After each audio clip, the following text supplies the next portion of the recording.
Hello and welcome. I'm Emma Turton. I'm a medical intuitive and the founder and director of Medical Intuition School. And I wanted to jump in live today because I've just got off this awesome live call with my people that did Empathology with me, which was a short course that I ran just a little while ago.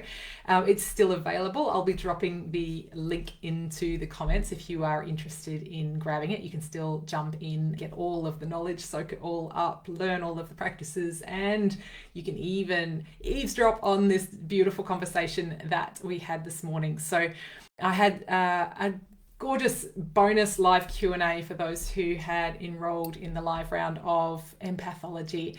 And I wanted to share with you these live vibes because the conversation that we just had was just so juicy and so epic. And it's something that we really all need to be having this conversation, as particularly as highly sensitive people or as people who identify as being empaths. This is the conversation we need to be having. So, I'll give you an idea of all the things that we spoke about. We were talking about, this was our chance. This was their chance to ask all of the questions about being an empath, because I answered many of their questions during Empathology as well. But this was all of the tying up of loose ends and real personal experiences and making sense of these energetic interactions that they may have had throughout their lives as highly sensitive people or people who identify as empaths.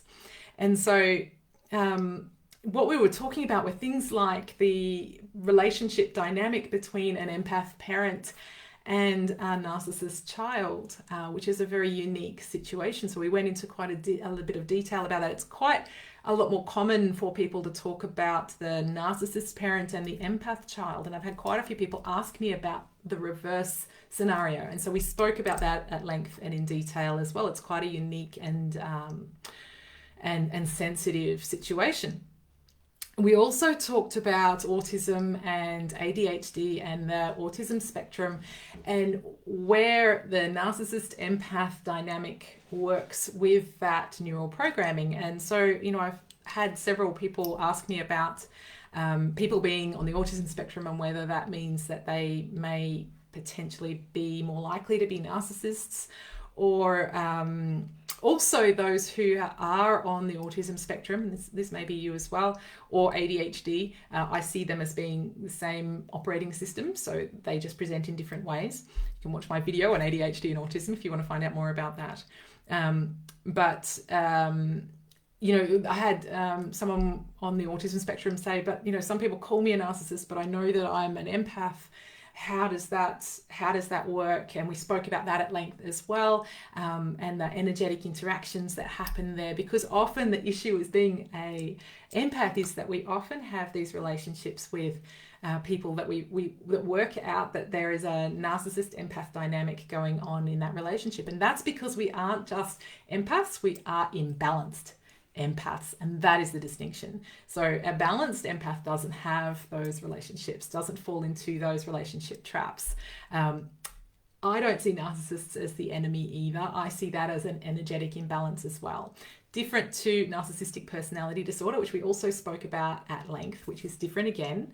But the bog standard garden variety, everyday person that we would perhaps consider a narcissist, they have an energetic imbalance, as do empaths who find themselves entangled and wounded in those relationships with those people. So we spoke about that at length as well, and it was just so amazing to have such an enlightened conversation and enlightening conversation as well. And then we spoke also about starseeds and where they sit on the spectrum around from autism all the way around through the highly sensitive side of that spectrum of sensitivity, and where starseeds come in the new, the new human order, the new world order that we've got that's unfolding, and how autism sits in there as well. That autism neural programming operating system sits in there as well in the future humans. So it's such a really interesting topic. And an awesome juicy question about black magic and how to stay unentangled with those who are perhaps using energy in an unethical way. So that was a really fascinating point too, because of course Empaths, particularly unbalanced empaths with weak boundaries, or who perhaps don't even have any boundaries, which is often the case before we realize we need them, we can be more vulnerable to those who are perhaps having a less than ethical practice around their energy usage or energy manipulation. And so, how to be really aware of that, how to hone our own energy, how to take radical responsibility for our energy as empaths. And the conversation, this is the sort of stuff that we should really all be talking about all the time, because as children, as we were talking about this became really clear to me as well, but as children, most of those of you who have been, highly sensitive your whole life, if you've been deeply empathic your whole life, then it's very possible that you have been told that you're too sensitive. But worse than that, that things like, other people perhaps manipulating you energetically, or black magic, or energetic imprints that you may feel, that you may have been told that that's not real, that you're making things up, or that that's not possible. And that's very damaging, because let me tell you, it's all possible. You're not going crazy. It's all absolutely possible. The problem is, as a deeply sensitive soul, if we do not think that that's a thing, then we do not know how to prepare ourselves. We do not know how to honor our own boundaries. We do not know how to create our own boundaries, how to build our own energy, and to really check to see what we have attached to us at the end of every day. We don't know how to do that because we don't think it's a thing. So if you've been navigating this life and having a lot of issues as an empath or a highly sensitive person, then I honor your journey, because it's quite possible that you've been told your whole life that you're imagining things, or that this isn't a thing. And let me tell you, it's a thing. It's a thing. So this is a conversation we need to be having, that our children are ill-equipped. They do not need to be afraid. They do not need to be protecting themselves. And I want to make that very clear. You do not need to be afraid. You do not need to be going into elaborate protection rituals and all of that sort of stuff. That's not what I'm saying either. But we need to know ourselves really, really well. We need to have a very good understanding of our own energetic field, our own metaphysical field. And we need to know how to nurture and honor it, and feel into the natural boundaries of that energetic field, cultivate our own energy within that field as well, and to be able to assess when things aren't quite right. Be able to know what's mine and what's someone else's, what's yours and what's someone else's. To be able to know where you end and where the rest of the world begins, so that you know what crud you've picked up on your energetic field, on your metaphysical field throughout the day. And let me tell you, Facebook is full of that crud. So it's something for you to be really aware of. It's something for you to be really cultivating in your own life as well, so that you can really learn how to take radical energetic responsibility, or radical responsibility for your own energy field and your own metaphysical field. Because if you don't do it, who will? You're the only one who can. You're the only one who can get to know you 100%. So this is a conversation we need to be having with our sensitive children. This is a conversation we need to be having with our sensitive friends, our sensitive parents, our sensitive self, our sensitive partner. This is something we need to be speaking about. These things are real. We need to be speaking about this. And so I invite you, if you are highly sensitive, or you do identify as an empath, I invite you to start to open up these conversation topics, because you'd be surprised how many people will say, oh my goodness, I've had an experience like that. I thought I was going crazy. They don't tell you it's not just you until you start that conversation. So be bold and start the conversation, because I can tell you I have been inundated since I started talking about this, with private messages, with emails, with people reaching out, beautiful people reaching out saying, oh my God, are you speaking about this person? Oh my God, I had that interaction with this person. Oh my goodness, that just resonates so strongly with me. It explains so much about all of these things that have happened in my life. No one else is talking about it. So start the conversation. Get talking about your interactions, your energetic boundaries. Get talking about what's okay and what's not okay in your own energy field, and educate others about where they are, where they may like to start to experience and really develop their own energetic boundaries as well, in the way that they treat people, in the way that they allow others to treat them too. Because that is a really big part of it. Our choices around treatment of others and treatment of ourselves are a really big part of our metaphysical field and how we are influenced by our energetic interactions with others. So if this fascinates you, you can still absolutely get your hands not only on the conversation that I had this morning, which is just currently uploading, which is going to be sent out to those who've done Empathology as the live Q&A that we had today. You can also get your hands on the whole, it was a 3-day course. It wasn't massive, so it's a beautiful taster. It's a beautiful deep dive in 3 days into all of the topics around being an empath and how to unlock your empath superpower instead of feeling overwhelmed by your sensitivity. But we look at belief rewiring. We look at your empath energy pattern and archetypes. We look at relationships and boundaries. And in particular, we also look at all different kinds of narcissists, how their energy pattern differs to yours and how it interacts with yours. We also look at the fluxes as well. So there are some people who flux between being empath and narcissist, and this may apply to you too. So as I said, I don't see narcissists as the enemy. I never have. Well, I maybe did early in my life, but I've learned since that that's actually not the case. It is just an energetic imbalance with your garden variety narcissist.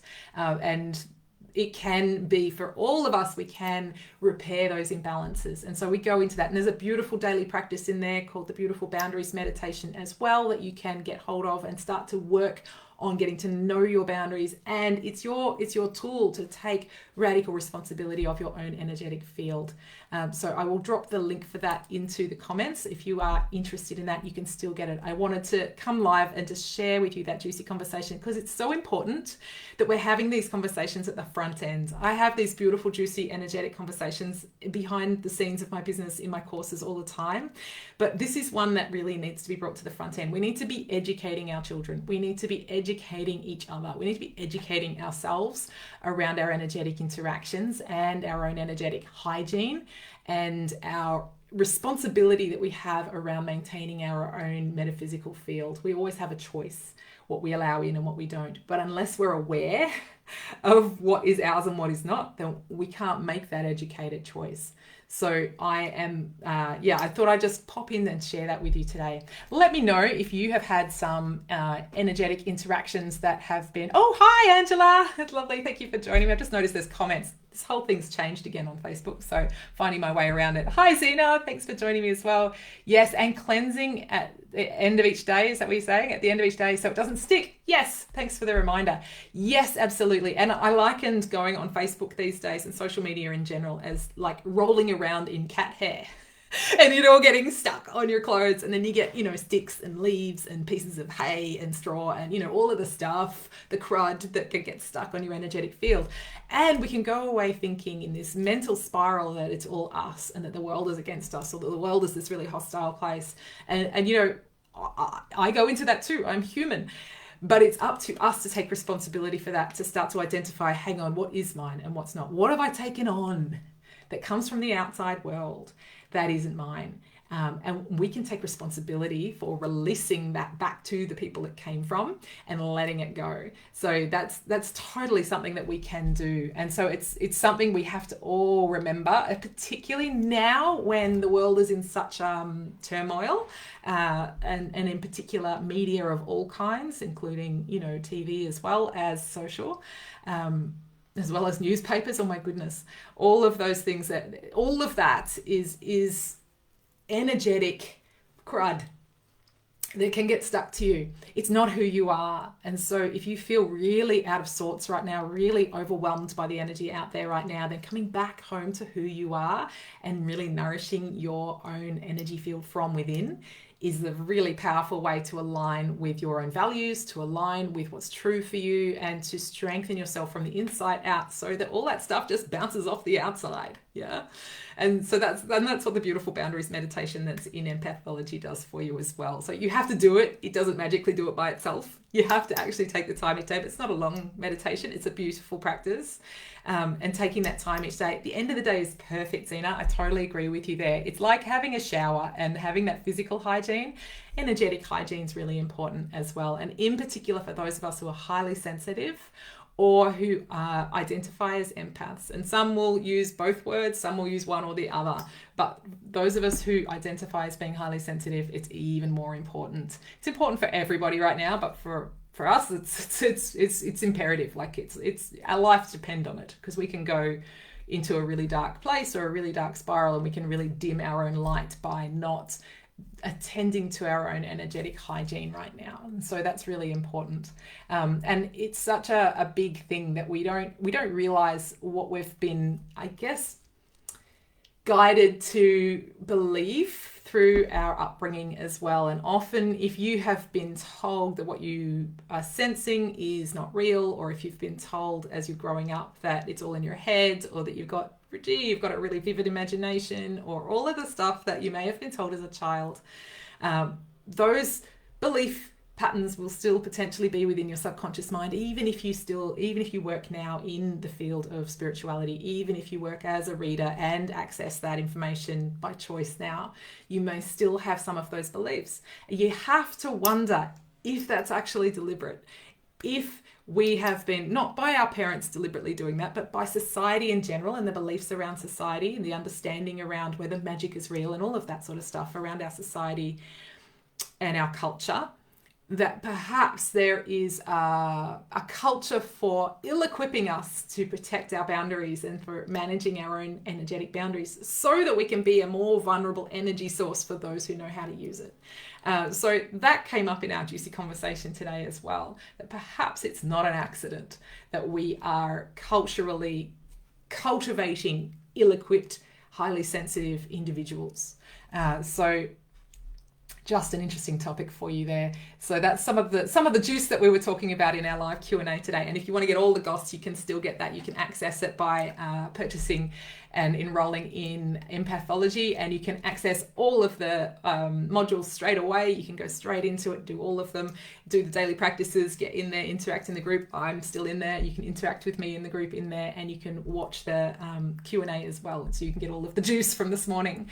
But I would love to hear your thoughts about it. What are your thoughts around energetic interactions? What are your thoughts around how important it is that we begin these conversations with our families, with our children, with our friends, and start to educate ourselves around energy hygiene and our responsibility around our own energy?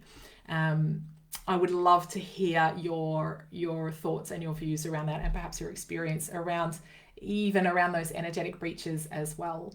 The ethics around energy work is a big one as well, and if that's something that really interests you and around energetic breaches that may be deliberate, then Energetics is the course for you as well. So I will drop that link too. Some people have actually jumped into both because there's a lot of beautiful not overlap, but they complement each other really, really well. For those who have had experiences they've found really hard to understand or place, that have made them feel like something was very wrong in terms of other people's use of energy. And if you're highly sensitive, chances are that may have happened for you. So I will put that link down there as well. But thank you so much for joining me. Those who join me live, thank you for watching the replay of this video. If you've watched the replay, by all means, keep this conversation going. It's so important that we do have these conversations, because otherwise we hide in the shadows, and people who are perhaps taking advantage of our vulnerabilities are able to also hide in the shadows, and we aren't actually even aware that we need to have boundaries, and that, you know, what they may look like and how to honor and nurture them. So it's such an important conversation. It's one we should all be having, particularly as highly sensitive individuals and empaths. Thank you so much for joining me. I hope you have a beautiful rest of your day. Bye now.